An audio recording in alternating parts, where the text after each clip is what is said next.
Hi everybody, welcome to Caketastic Cakes. It's Jen and I'm going to show you how to take a fondant covered cake and decorate it up so it looks like pieces of wood.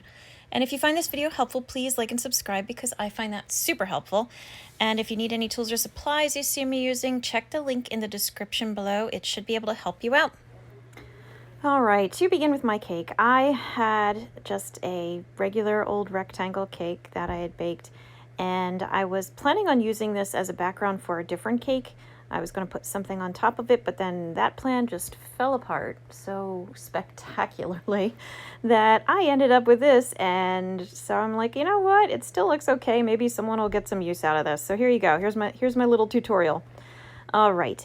I have my rectangle cake, as I said. It's just one layer. I iced it. I tried to make it as nice and smooth and even on the sides and everything as I could. And then I popped it into the fridge. I let it set up so it got nice and chilly. Once it came out, I rolled out my brown fondant and laid it over my cake. Now I'm taking my fondant smoothing paddle there and I'm just pulling out kind of on the outer edge of the fondant and then pressing down against the cake. That way you end up avoiding a lot of the wrinkles and folds that sometimes will end up in your fondant no matter what you do. It helps reduce them. I'm also smoothing down the top, trying to get any bubbles out. My cake is a little lumpy because, again, I thought this was going to be a bottom section of a cake, and it was okay to be a little lumpy, but yeah, we're not talking about that anymore. Okay, so trim off the extra fondant all around the edge, nice and careful. I was using a pizza cutter just because it's cheaper, and I had it in my drawer. So now I'm smoothing it out once again, make sure my edges are nice and tidy. And now I'm using my little paint stirring stick that I use to roll out fondant or gum paste, that kind of thing. I have a couple of them that I use and they are extremely handy. So I'm using it to make two marks down the center of my cake, or, you know, off center of my cake. I'm doing around the side of the cake up near the top on all four sides. And then I'm going to see where those two lines in the center are on top of the cake, right there like that, and there like that. I'm making two little marks to kind of separate it out. This is to give the idea that I now have three boards laying across a framework on the bottom, okay? So that's what I was kind of going for here. And again, you know, if I was going to be making a cake to make it look like pieces of wood, and this was going to be the end of my cake, I would have done it differently. I wouldn't have made it in one solid piece. But if you're going for an effect that doesn't have to be like super detailed, it's just part of the feel, then this is not a bad way to go. And if your skills aren't like super tip top and you just want, you know, something that looks good without a lot of fuss, this is a great way to do it. So now I'm using my knife blade again to kind of rough up the edges of the cake, separate out the corners, that kind of thing. And I'm going chop, chop, chop along the edges on the top, again, to make it look like I've got three planks laying there on the top. Scratching up the side pieces. I'm going to do the same all around, just little chip chops here and there. You got to be careful, though, you don't go too deep through the cake that you actually slice down into the icing underneath. Doing some more little slices on top. Do as many as you feel like you need just to get the effect. You're going to see, it's kind of hard to see in this video. I'm sorry about that. But the more marks you make, the more rough and rustic it's going to look. So I'm kind of chopping it up a little bit more around the edges. Again, going over those two center lines to really make them stand out a little more because they're kind of getting faded. And again, going around the top to separate the idea of the top pieces from the side pieces.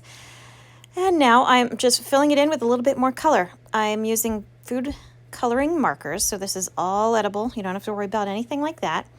And I'm using black right now, and I'm just slashing, making a whole bunch of lines all over it. I'm following my imaginary grains.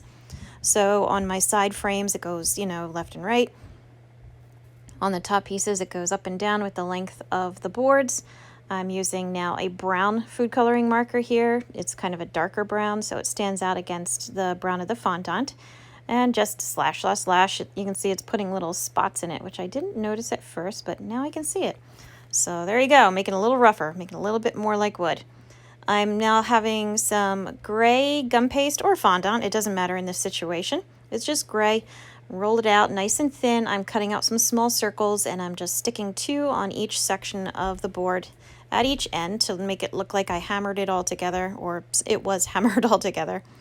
Make sure you don't mess up your edges too much, so you might need to flatten them out or sharpen them up again, kind of like I'm doing right there.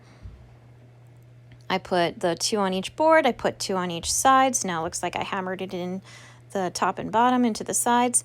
I'm using my black marker again to go over those cuts or those marks that I originally made to make the boards look more separate, because I felt like once I started adding all the other slashes and colored lines in that they were just getting too blended in. I was losing the effect too much. Now this is pretty much as far as I go with it. I'm going to use another colored food coloring marker here. It's going to be like a rust colored, kind of like a burnt orange color. And if you want, you could stop here, or you could take it a little bit further. Again, you know, if I was going to do this differently and this was just going to be my cake, I probably would do it a little differently, in that I would take a wet paintbrush and just start blending those streaks. If you take a little bit of water, even if you don't have a paintbrush, and you just use a paper towel and just kind of rub over the top of your cake, the food coloring markers lines will become blurred and blend like a watercolor effect. It'll just kind of, it'll get into those cracks and those lines that you made. It will change the feel of it. It'll make it look a little sharper. So I actually honestly recommend you try it out and do it. You can see too here that I'm going over the 2 end boards and the top and bottom, like the left and right sides. I keep twisting it around a lot. I'm leaving the center plain pretty much because, again, I thought I was going to have something there. So, you know, forgive me. But if you fill it in more, like I said, rub it with a little bit of water, just a little bit, and see how it looks, see how you like it. You can kind of sharpen it up. Just for the heck of it, I put some brown sugar around the side of my cake. I put a thin layer of icing that you saw me spread all around it. And I just took some brown sugar and crumbled it up and just pressed it down into the icing. It makes it look like it's sitting in dirt, so you know, this could be a raft on the beach or some driftwood or something. You can kind of take it in all different directions. So that's why I wanted to share it with you, even though this was a failed cake for me in that it didn't end up, you know, serving its purpose or doing what I had originally planned for it. It still doesn't look bad. It still has a lot of potential, and I wanted to share it. So there you go. Thank you for taking a look at this video. I appreciate it. Please check out my many other videos. I've got a lot out there, a lot of different genres, so they might be able to help you out as well.